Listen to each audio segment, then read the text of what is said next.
കണ്ണൂരിൽ ബസും കാറും കൂട്ടിയിടിച്ച് 2 പേർ മരിച്ചു. ഉളിക്കൽ കാലാങ്കി സ്വദേശികളായ കെ.ടി. ബീന, ബി. ലിജോ എന്നിവരാണ് മരിച്ചത്. പരിക്കേറ്റ 2 പേർ കണ്ണൂരിലെ സ്വകാര്യ ആശുപത്രിയിൽ ചികിത്സയിലാണ്. ഉളിയിൽ പാലത്തിന് സമീപമാണ് അപകടമുണ്ടായത്.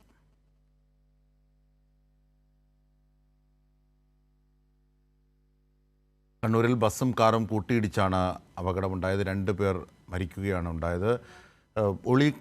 ഉളിക്കൽ കലാങ്കി സ്വദേശികളായ കെ.ടി. ബീന, ബി. ലിജോ എന്നിവരാണ് മരിച്ചത്. പരിക്കേറ്റ 2 പേർ ഇപ്പോൾ കണ്ണൂർ സ്വകാര്യ ആശുപത്രി ചികിത്സയിലാണ്.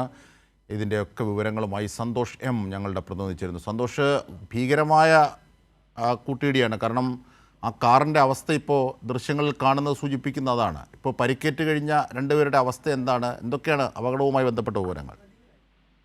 അജിംഷാദ്, രാവിലെ 8 മണിയോടുകൂടിയായിരുന്നു സംഭവം. മട്ടന്നൂർ ഇരിട്ടി റോഡിൽ ഉളിയിൽ പാലത്തിന് സമീപമാണ് സ്വകാര്യ ബസ്സും കാറും തമ്മിൽ കൂട്ടിയിടിച്ചത്. ഇരിട്ടിയിൽ നിന്നും തലശ്ശേരിയിലേക്ക് പോകുന്ന ബസ്സും ഇരിട്ടി ഭാഗത്തേക്ക് പോവുകയായിരുന്ന കാറും കൂട്ടിയിടിച്ചാണ് അപകടം ഉണ്ടായത്.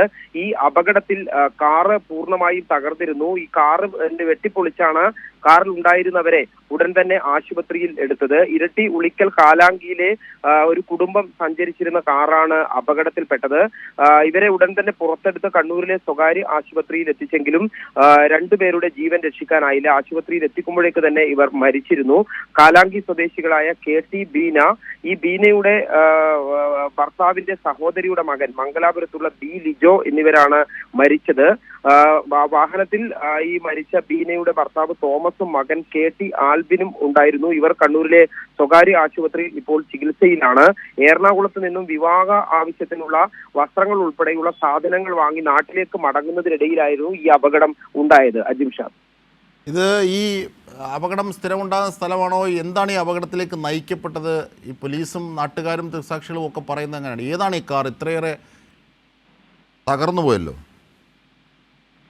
അജിംഷാദ്, ഇതിന്റെ അപകട കാരണം എന്താണ് എന്നുള്ള കാര്യം ഇപ്പോൾ പോലീസ് ഇക്കാര്യത്തിൽ അന്വേഷണം ആരംഭിച്ചിട്ടുണ്ട്. അതോടൊപ്പം തന്നെ മോട്ടോർ വാഹന വകുപ്പും ഈ അപകടത്തിന്റെ കാരണം എന്താണ് എന്നുള്ള കാര്യം അന്വേഷിച്ചു വരികയാണ്.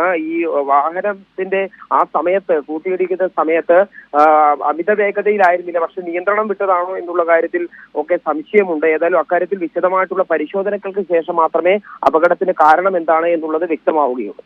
അജിംഷാദ്. ശരി, സന്തോഷമാണ് വിവരങ്ങൾ വിശദാംശങ്ങൾ.